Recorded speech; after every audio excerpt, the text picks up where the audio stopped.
before the world was carved into empires and borders, before temples were built, scriptures written and prayers filtered through hierarchy.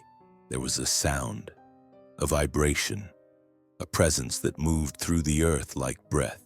The first God, not one invented in fear, not one made to control, but one born of rhythm, earth, water, and flame. The first African God did not descend from heaven in robes of judgment.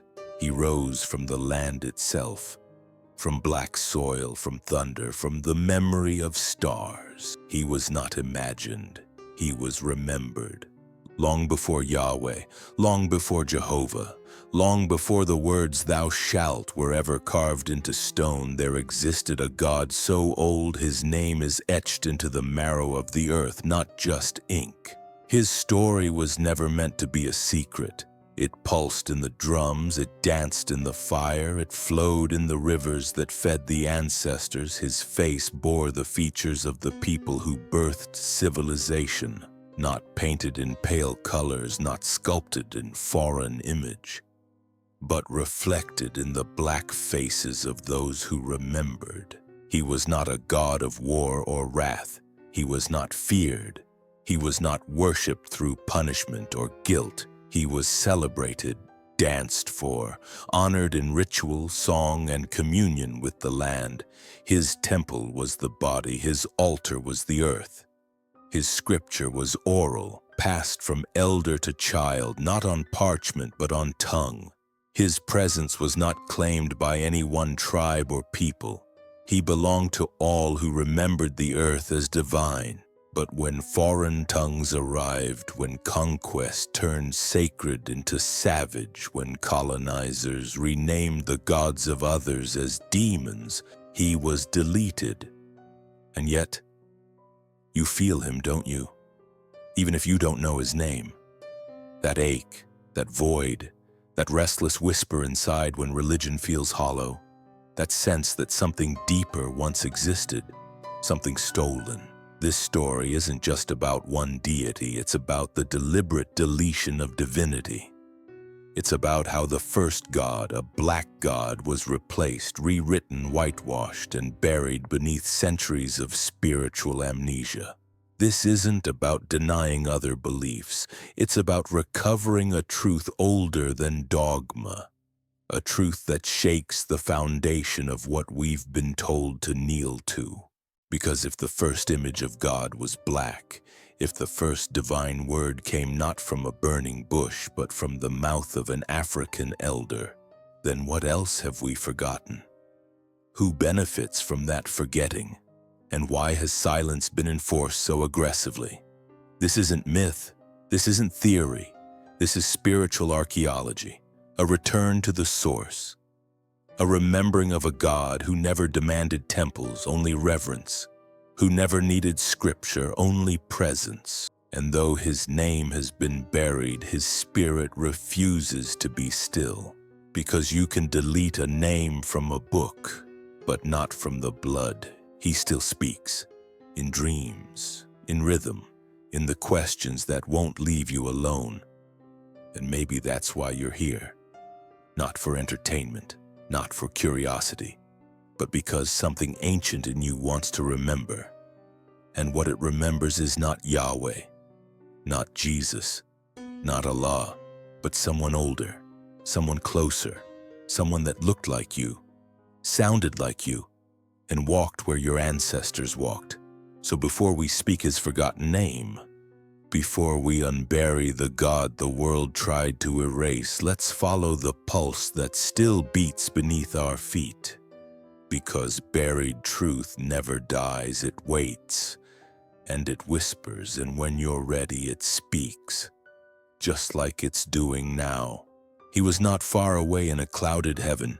He was not seated on a throne of gold, hidden behind commandments and condemnation. He was close, closer than breath, closer than blood. The first African god was not a watcher from above, but a walker among the people.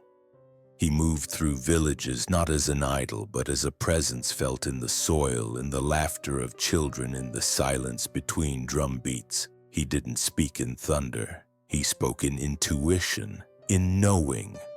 In the sacred pause before truth arrives, this God was not feared, he was loved, not as a tyrant to obey, but as family to remember. He was the rain that fed the crops, the wind that carried messages, the tree under which justice was spoken. He was in the sweat of dancers, the breath of midwives, the strength of hunters, and the wisdom of the old ones who sat in circles telling stories that were more than stories. They were maps, maps to the divine within and around. He did not punish. He balanced. He did not demand sacrifice. He required remembrance. He was present in every ceremony. He was called by many names depending on the tongue of the tribe, but the vibration was the same. Not a God locked in doctrine, but one flowing through living culture. To touch him, you did not need a priest, you needed intention. To hear him, you did not need a scripture, you needed stillness. To walk with him, you did not need conversion, you needed courage to remember. Because remembering this God meant seeing yourself as sacred. And that was the first danger, because once you believe your black skin carries the face of the divine, no empire can control you. Once you believe your ancestors walked with God, no colonizer can tell you you're lost. Once you remember that your spiritual tradition is not witchcraft but wisdom, you start asking dangerous questions. Questions like, who told me my God was gone? Who taught me to hate my symbols, my rhythms, my ways of knowing? Why does God always look like them and never like us? Why does salvation sound like erasure? The first African God did not sit above. He sat within. He moved with the people, not over them. He taught them that divinity was not something to be reached through suffering, but something to be uncovered through alignment. And that scared the powers to come, because a people who walk with their God do not need permission to be free. A people who know the sacred in their own image do not bow to foreign altars. A people who remember their original connection to the divine cannot be enslaved, not in body, not in mind, not in spirit. So he had to be deleted. Not because he wasn't real, but because he was too real, too present, too empowering, too liberating. And yet, his presence persists. In the hum of ancestral chants, in the pounding of feet on sacred ground, in the dreams you can't explain but feel true. The God who walked among us has not vanished. He waits. In you, around you, beneath everything they told you to forget, and his footsteps are returning. Can you hear them? Because they're getting louder. When they came, they did not come with truth. They came with weapons wrapped in scripture, flags stitched with conquest, and words that burned louder than fire. They did not ask to understand. They demanded to replace. They saw the songs, the statues, the ceremonies, and said, "This is heathen." They saw black bodies calling to black gods and said, "This is rebellion." They saw the power of ancestral connection and knew they would have to kill memory to rule. And so began the war on remembrance. It was not just a war of swords, it was a war of stories. They rewrote creation, erased names, labeled the gods of Africa as demons and devils. What was once sacred became shameful. What was once revered became forbidden. The God who once danced in every drumbeat was now silenced by imported gospels. They destroyed shrines, burned scrolls, crucified knowledge, and called it salvation. But what they feared most was not the rituals, it was the memory they protected, because memory is power. Memory is identity, and when a people remember who they are, they become ungovernable. So the strategy was clear: break the memory and you break the soul. Tell them their gods are evil, their ancestors are cursed, their bodies are sinful, their rituals are primitive. Teach them to look outside themselves for God. Convince them to pray with closed eyes so they don't see what's still around them. And most of all, make them forget the name of the first. But how do you kill a god who lives in rhythm? How do you erase a presence that echoes in the bones? How do you silence a spirit that moves through dreams, visions, and bloodlines? You can't. Not forever, because though they buried the truth under layers of fear, it still pulses. In the chants whispered in secret, in the symbols etched into heirlooms, in the lullabies mothers sang when no missionaries were watching, in the body itself which remembers even when the mind forgets. The war on remembrance was brutal, but it was not total, because the God who walked among the first people was never contained by temples or books. He was carried in bodies, he was encoded in culture. He was smuggled through time and dance, and food and language and breath. And though they renamed him, though they demonized him, though they tried to burn every trace, something always survived. A story, a dream, a whisper, a stirring. That's why you're here now. Something in you remembers, maybe not clearly, maybe not with names, but you feel the absence. And more than that, you feel the presence trying to return, not to start a new religion, but to restore a broken connection. This isn't about rebellion, it's about reunion. This isn't blasphemy, this is recovery. This isn't against God. This is about the first God, before conquest, before colonization, before the chains. And he's waiting for you to remember. Because memory is the gate, and you're standing at the threshold. They say his name was forgotten, but that's a lie. His name was stolen, torn from the tongues of elders, drowned beneath centuries of conquest, buried under foreign syllables that did not know how to speak to the soil. The first African god had names older than kingdoms, deeper than scripture, louder than fire. Names that echoed through valleys and rivers, whispered in ceremonies, shouted through storms. Names not made to be worshipped, but to be lived. Names that carried the energy of the divine without needing translation. He was called differently in different lands because the divine is not bound to one tongue. In Nubia, in Kush, in Kemet, in Ife, his essence took form in many vibrations. Sometimes he was Ta, the creator by word. Sometimes he was Amun, hidden but present in all. Sometimes he was Olodumare, unreachable but within all things. These names were not competition, they were collaboration. Each one holding a face of the divine, none claiming to be the only way. He was the god of balance, of force, of breath, of silence. He was the source before the source had a name. But when the colonizers arrived, first with trade, then with chains, they didn't come to understand. They came to overwrite. They saw gods with black faces and called them devils. They saw altars built from mud and bone and called them primitive. They saw names they could not pronounce and said, "These must be forgotten." So they stripped names from memory and replaced them with new ones. Ones that came with hierarchy, punishment, and fear. Names that demanded obedience instead of intimacy. Names that served thrones, not truth. But a name is never just a sound. It's a portal, a vibration, a key. To erase the name is to block the door.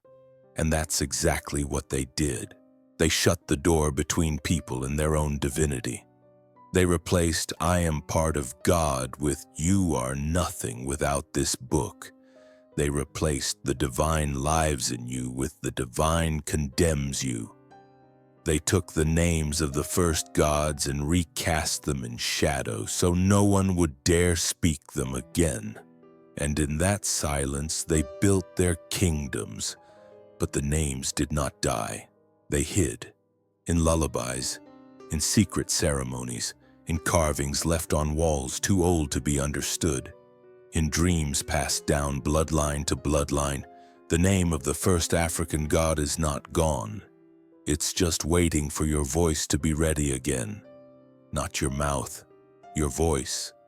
The part of you that remembers even when your tongue hesitates. The part of you that knows truth not by logic but by vibration.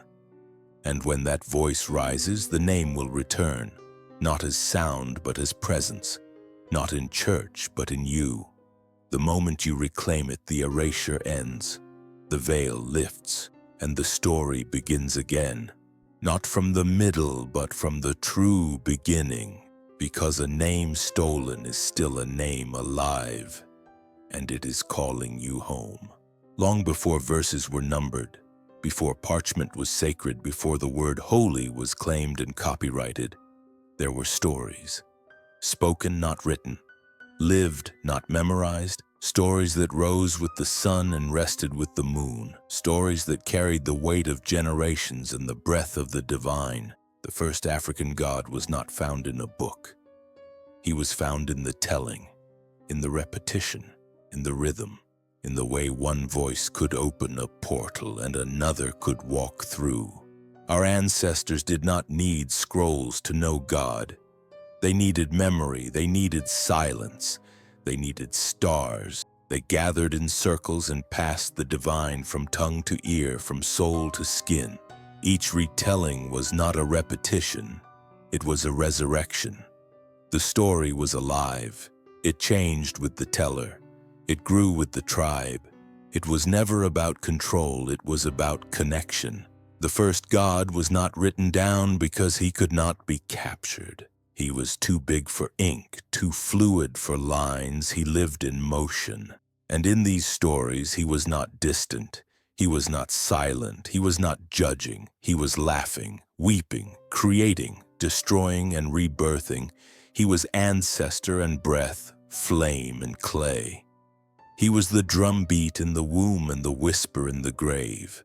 Every story about him was a doorway to understanding who we are. Not sinners, not fallen, not broken, but woven into the divine, part of the original design.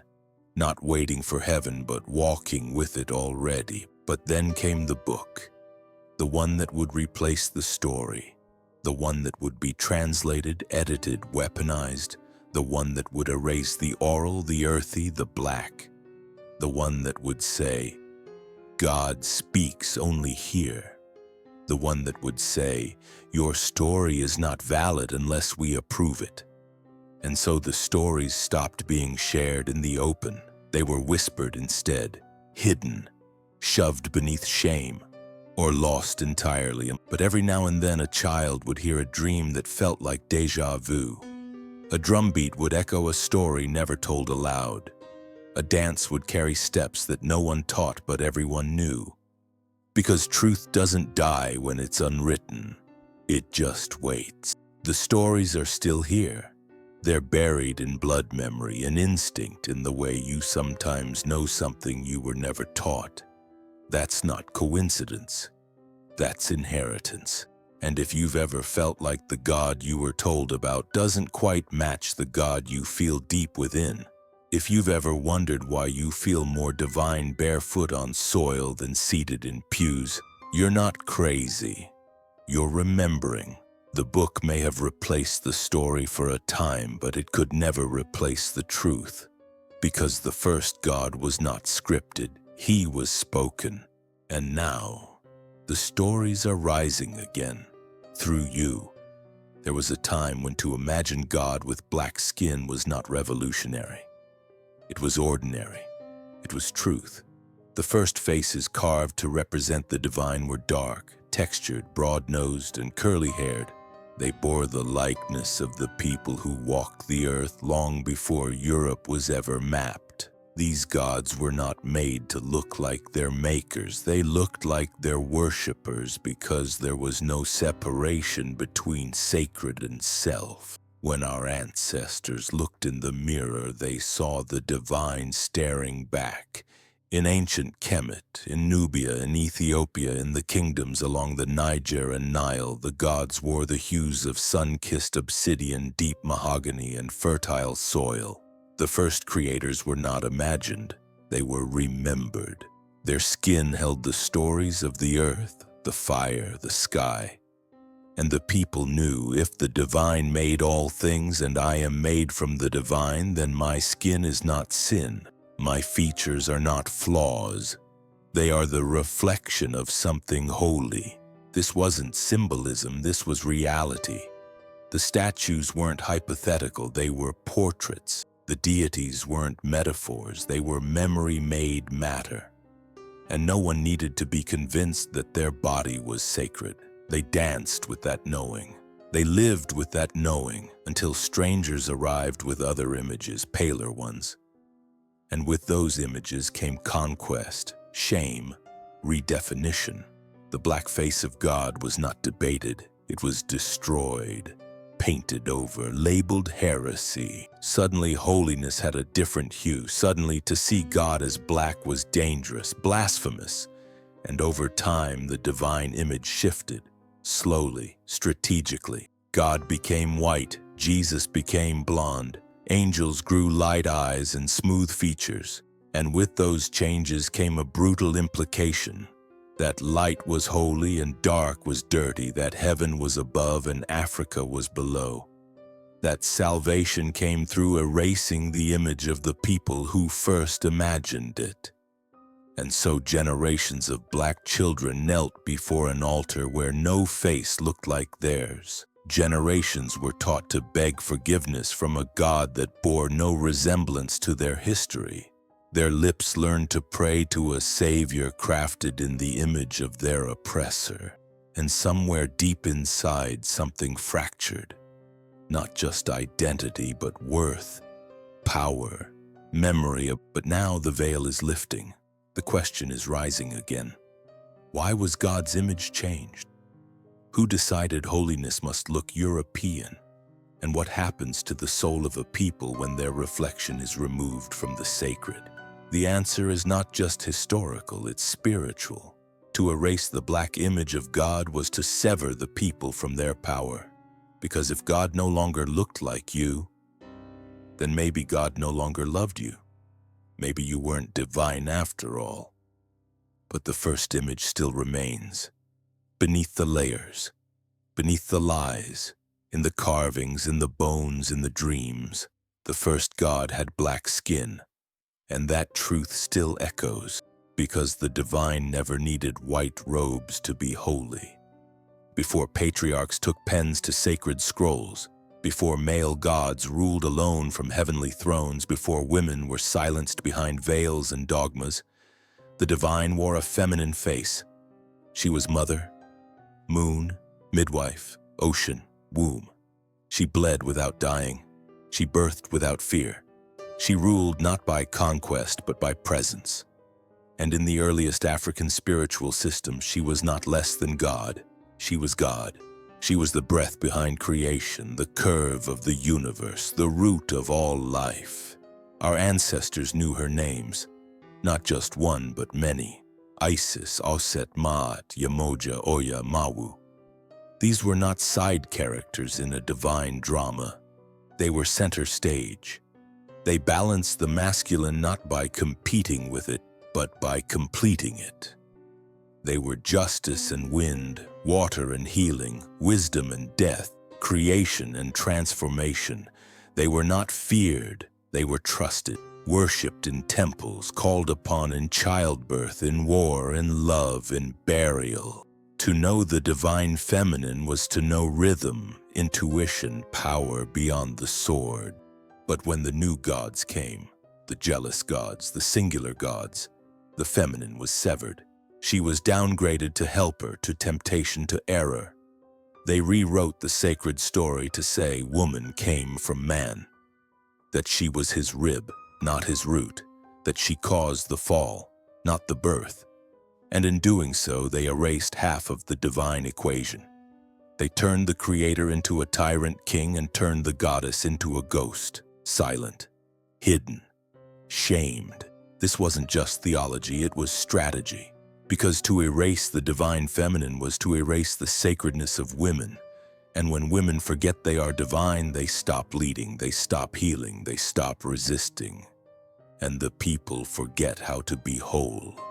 The balance is broken, the energy of creation collapses into domination, and the world forgets how to feel. But she never left. She just waited, in the breath of women who refused silence, in the hips of dancers who remembered her rhythm, in the dreams of daughters who heard her whisper. She waits in rivers, in storms, in the space between heartbeats. She waits in you.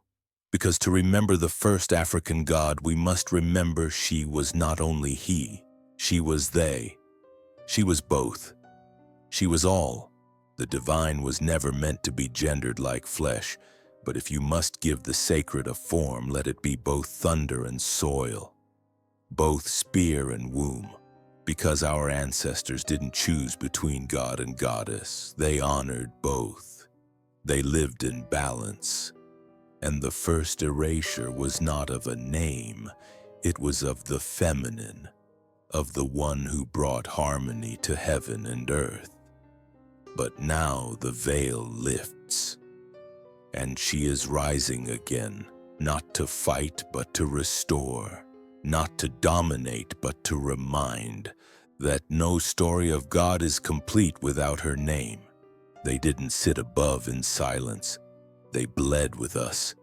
The first African gods were not distant observers watching human suffering from celestial balconies.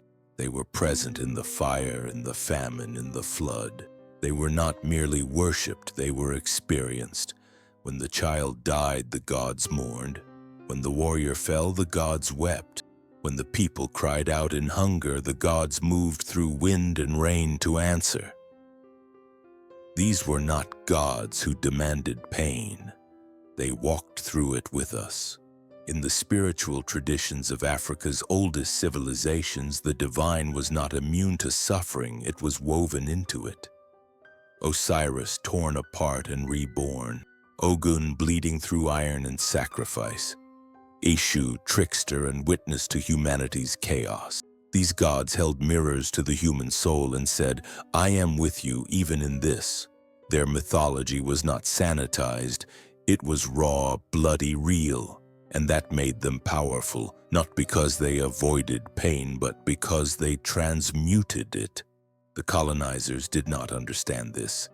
They came with gods of thunderous judgment and distant perfection, gods too clean to walk barefoot, too holy to cry, too wrathful to embrace, and so they called our gods savage, called our rituals demonic, called our suffering deserved. They replaced gods who healed with gods who punished. They took away the deities who knew our struggle and gave us one who sat behind a veil of mystery and law. And yet, that story never fully fit, because the people still remembered.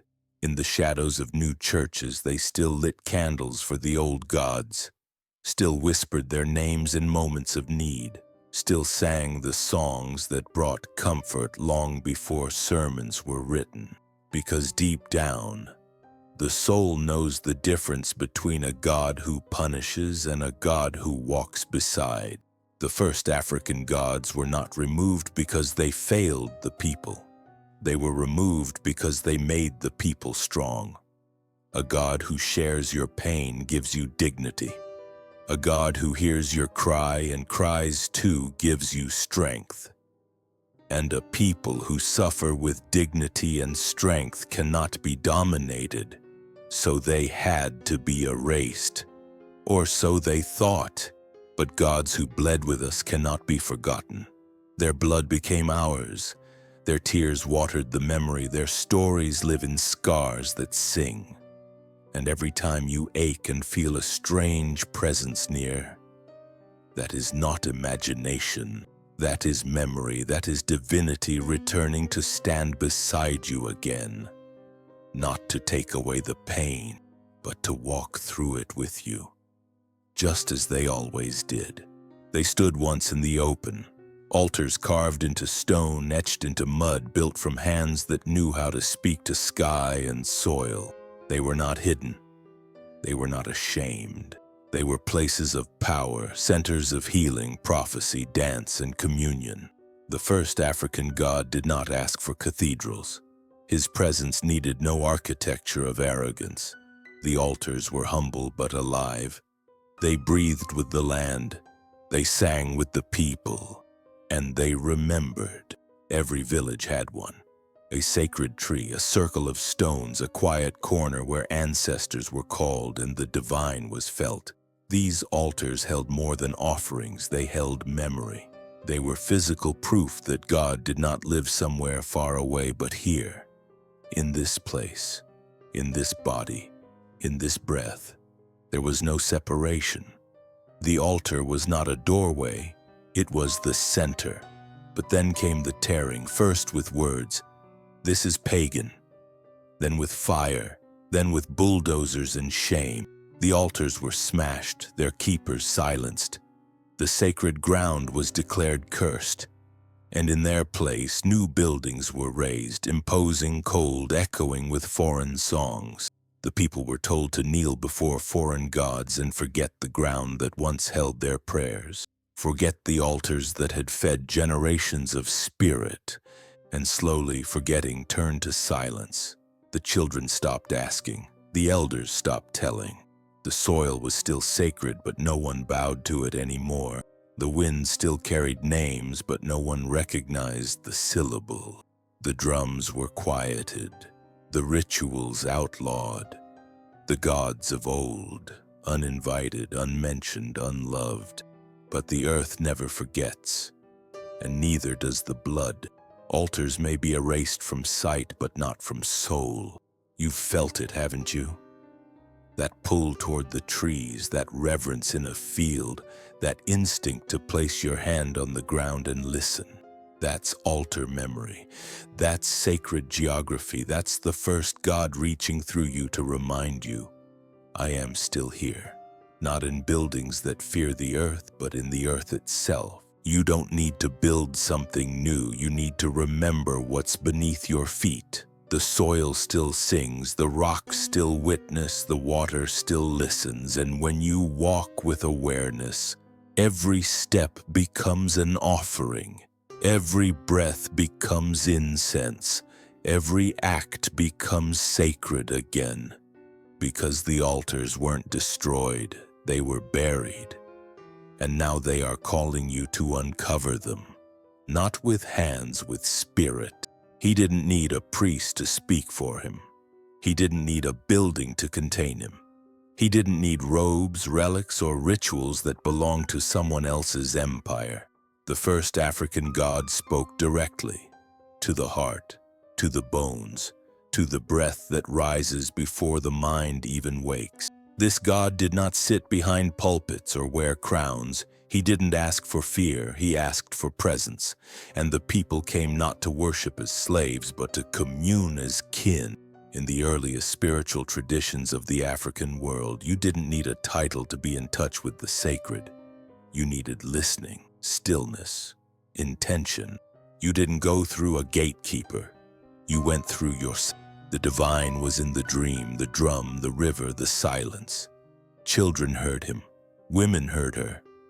Elders carried the voice like a fire they protected. There was no hierarchy, only harmony.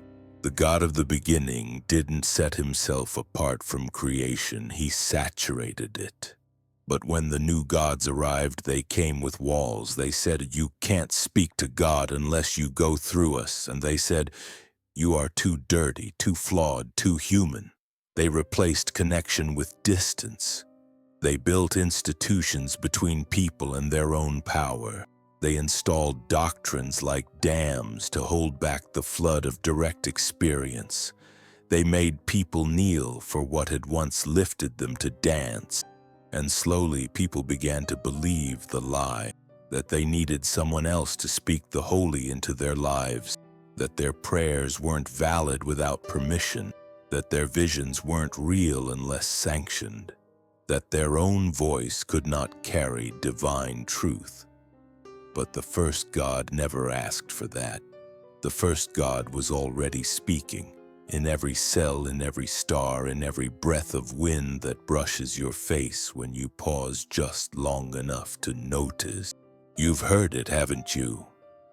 In the quiet, when there's no one around and something within you moves. That's not imagination, that's inheritance. That's your spirit remembering how to listen, not with ears, with essence, with the part of you that existed before language, before learning, before lie. To return to the first God is to return to yourself, to stop outsourcing the sacred and realize you are the altar, you are the offering, you are the voice, and you don't need anyone to translate what your soul already knows. You never did, because the divine never stopped speaking. We just stopped believing we could hear. They didn't erase the first African god because he was false. They erased him because he was a threat to control, a threat to empire, a threat to any system built on hierarchy and submission. You see, when the first god lived among the people, when the divine was black, local, feminine, masculine, everywhere, no one could own it. No one could sell salvation. No one could claim to be the exclusive messenger. And that was a problem for those who wanted power more than truth.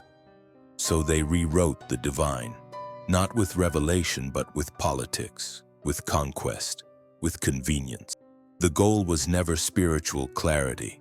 It was control. If you replace the old gods with one new god and make that god yours, you control the narrative. You become the bridge. You become the authority. And those who once communed directly now have to go through you. Through your language, your culture, your interpretation, your approval. This is how erasure becomes policy. It begins with subtle shifts. This belief is outdated. This image is primitive. This practice is demonic. Then come the laws, the threats, the burnings, the conversion, until entire civilizations are severed from their own divine roots, not because they were wrong, but because they were inconvenient. Because their gods could not be weaponized. Because their traditions made people powerful, not submissive. And yet the original God, the first African presence, was never part of that game. He was not jealous. He was not violent. He did not demand worship through fear. He didn't need temples guarded by gold or books sanctioned by kings. He was there in the breath of a child, in the dance of a village, in the quiet knowing of the old ones. He gave power to the people. And that made him dangerous, so they deleted him. But not with honesty. They didn't say, "We fear this God." They said, "He's not real." They demonized him. They ridiculed his followers. They criminalized his memory. They claimed he was fiction while building religions on edited truths. And the saddest part? Many of his children believed them, took the new story, took the new God, and forgot the one who carried them before words were written.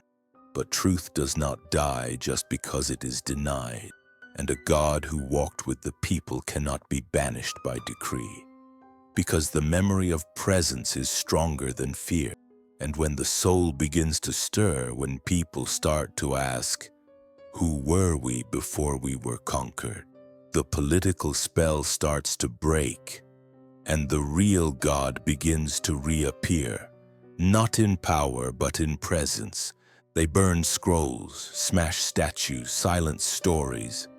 They set fire to temples, outlawed rituals, and punished tongues that dared to speak the old names.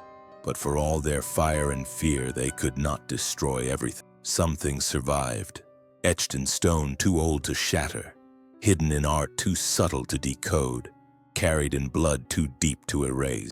The evidence of the first African god, of the gods who came before the conquerors, is still here. Not just in memory. In matter. In ancient Kemet, walls still whisper, temples still stand. Covered in hieroglyphs, untouched by Western ink, they tell a different story than the one found in church pews. A story where gods wore black skin and held symbols of life, balance, and resurrection. A story where the Creator emerged from dark waters, not white clouds. A story where the divine walked among us, not as a judge, but as kin. Archaeologists have seen it. Linguists have translated it. Historians have published it. But it is not taught, not in schools, not in Sunday sermons, not in movies or museums built on colonial narratives. Because to teach this truth is to undo centuries of spiritual colonization, to show that Black people were not lost until they were saved, but that they were already connected, already sacred, already in communion with the divine. Even the Bible carries shadows of this truth. Hidden between lines, buried in names no one explains, are references to gods and traditions that predate Yahweh's rise. Mentions of Asherah, echoes of Egypt, symbols borrowed from older rites. Moses raised in the house of Pharaoh, Jesus fleeing to the land of Kemet for protection. These aren't coincidences, they're traces, evidence that the story we were told was not the full story, that pieces were left out on purpose. And beyond the books, the people themselves are the greatest evidence. The rhythms still found in Black churches today. Where do they come from? The call and response, the sacred dance, the trance-like prayer, these are not Western inventions. They are remnants, echoes, survival of the divine African blueprint. You are the evidence. Your instinct to sway when the spirit moves, your longing for connection that transcends dogma, your ability to feel God in soil, in water, in voice. That didn't come from conversion. It came from continuity, from roots that stretch back farther than any empire, from gods who walked with your ancestors before the world tried to erase them. And if this evidence still exists, then the truth was never fully lost, only hidden, and now it's ready to be seen again. What they did to the body was brutal, but what they did to the spirit was surgical. They didn't just enslave people, they enslaved memory. They didn't just steal labor, they stole language. They didn't just move bodies, they severed lineages of the sacred. This was not just colonization.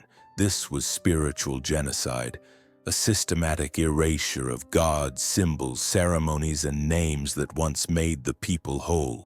And the scars it left, you still feel them today, in silence, in shame, in the spiritual hunger that never seems to end. They took drums from hands and called them savage, took chants from lips and called them spells, took rituals of healing and called them witchcraft. The ways in which our ancestors prayed, danced, wept, and connected with the divine were criminalized, punished, mocked, and over time forgotten. Or so they thought. But forgetfulness was never natural, it was forced. And healing begins the moment we name what was taken. They didn't just remove gods, they inserted new ones. Pale, untouchable, silent gods who demanded obedience over relationship, who punished curiosity, who required submission. These gods didn't walk with the people, they ruled over them. And they were used to justify chains, ships, auctions, plantations, and genocide, all in the name of holiness, all in the name of salvation. But let's be clear, salvation that starts with erasing your ancestors is not salvation. It's indoctrination. It's control dressed in white robes. It's spiritual warfare disguised as gospel. Because when a people no longer see their own image in the divine, they become easier to control. And when the sacred becomes foreign, the soul becomes homeless. That's what was done to millions, and not just with whips, but with verses. Church became a tool of forgetting, and faith became a cage, a place where your spirit was only valid if it fit within a doctrine that erased your name, your gods, your ways. And even now, centuries later, you can feel it. that hesitation to call on your ancestors, that fear of rituals your grandmother practiced in secret, that quiet shame when your spirit responds to rhythms not found in hymn books. That's not coincidence, that's colonization echoing in your bones. But here's what they could never fully delete: the soul's instinct to remember, to rise, to reach beyond the veil of imposed silence and reclaim what was always ours. Because even in genocide, something survived. A whisper, a beat, a breath, the divine spark buried but burning, waiting. And now the time has come to dig it up, to say the names, to break the silence, to remember what they tried to make us forget. It wasn't just our strength they feared, it was our knowing, our seeing, our magic. They didn't just steal bodies, they stole belief, because belief is power, and our ancestors had a power that terrified empires, the kind of power that didn't come from books or pulpits or armies. It came from the earth, from breath, from bloodlines that remembered, the kind of power that heals with touch, that speaks with dreams, that shifts reality with intention. They called it sorcery, but we called it life. We called it root work, spirit work, ancestor communion. We called it listening. We didn't need laboratories to know how plants could cure. We didn't need degrees to know how to move energy.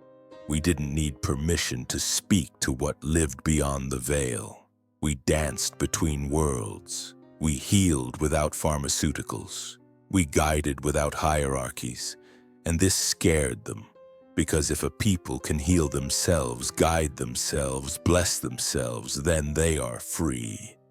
And if they are free, they cannot be ruled. So they labeled our ways demonic, outlawed our ceremonies, burned our texts, shamed our midwives and medicine women, and they injected their gods into our wounds, saying, "This is the only truth now." But how can truth begin with erasure? How can light require the death of another light?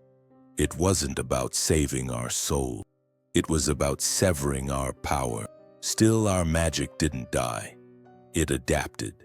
It disguised itself in plain sight.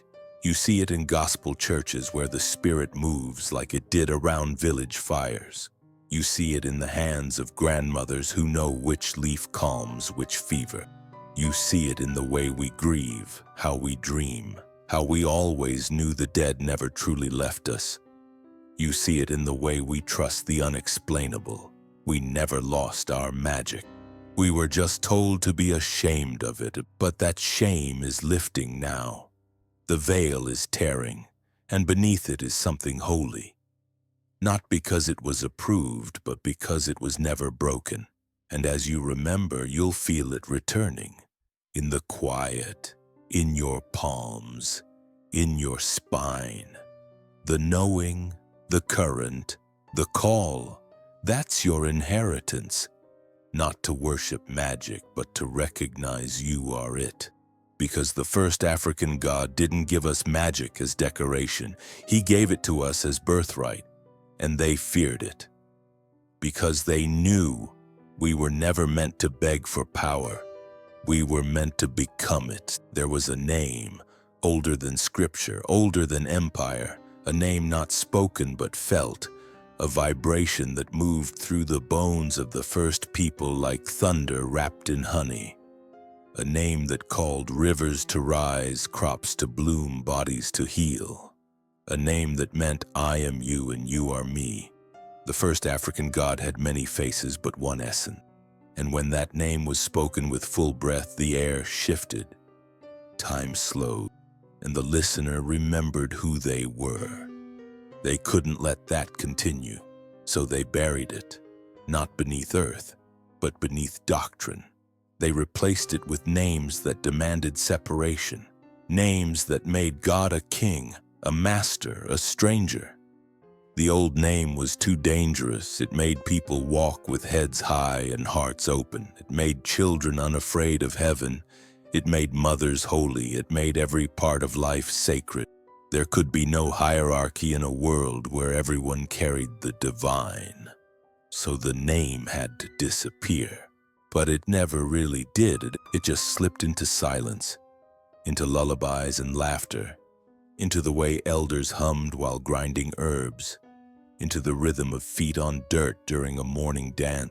The name lived in rhythm, in breath, in memory too deep to touch. You might not remember how to say it, but you know how it feels. That surge when you touch the earth, that quiet when your tears fall and something beyond you listens, that warmth when a song you've never heard makes you weep. That's the name. That's the echo when it's coming back. You've been feeling it, in dreams, in urges you can't explain, in the pull toward books, traditions, languages they never taught you. That's the name awakening. That's the vibration rising. The first African god is not returning. He never left. You are returning to him, her, it all. You are remembering that you were never separate, that you don't have to earn the divine. You are divine. And that name, it lives in your breath. Say it not with lips, but with your life.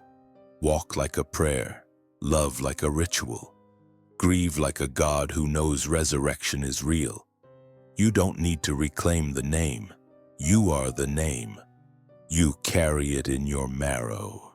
And the moment you stop fearing that truth, you become it. The deletion failed. The silence is breaking.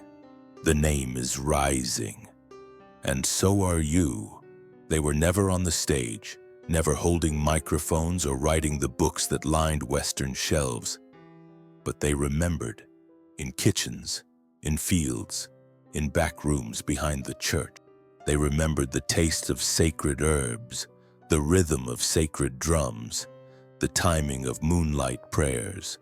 They were the grandmothers who rubbed oil on your chest and whispered words you didn't understand, the uncles who stared too long at fire, the quiet neighbors who never shouted, but who everyone came to when death came near.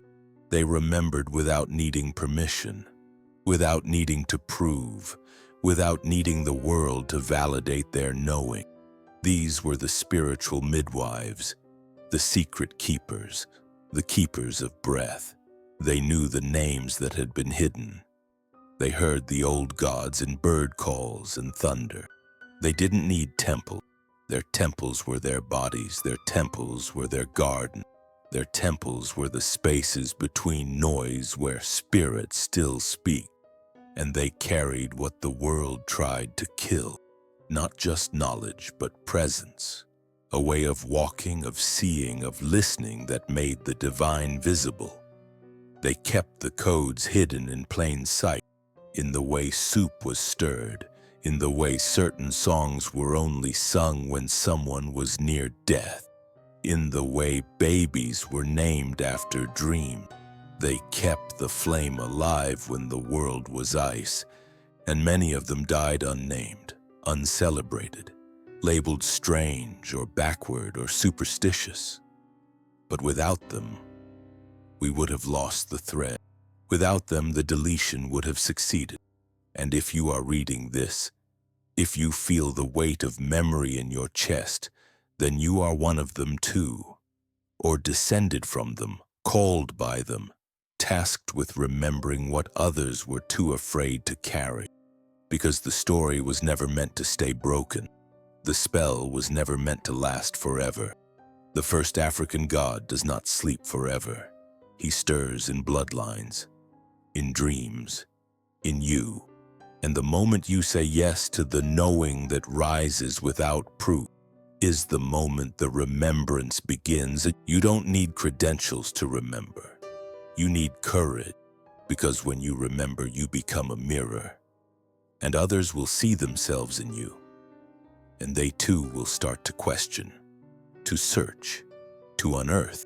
And that is how the divine returns, not with trumpet, but with trembling hands planting seeds, seeds of memory, seeds of magic. The ones who still remember are not rare, they are rising, and they've been waiting for you. This isn't about joining a movement. This isn't about subscribing to a new religion or replacing one god with another. This is about you, your breath, your body, your questions that won't die. The strange pull you feel when you hear the word ancestor. The warmth you can't explain when your bare feet touch soil. The dreams that feel older than you. The return is not some grand revolution. It's a whisper that grows louder each time you stop running from your... Because at some point you stop asking, who should I worship, and start asking, what inside me have I been trained to fear?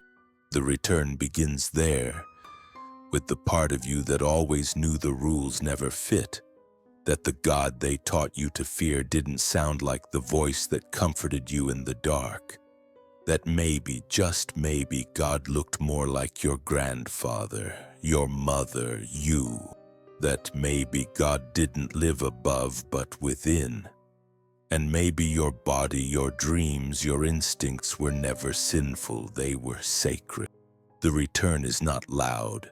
It happens in moments, in how you start to pray without realizing, in how you light a candle and something shifts, in how you cry and it doesn't feel like sadness, it feels like remembering. It's when you hear a drum beat in a song and your hips move before your mind can stop them.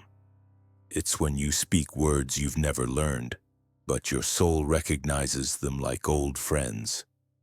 The return is slow, and then sudden, and then undeniable.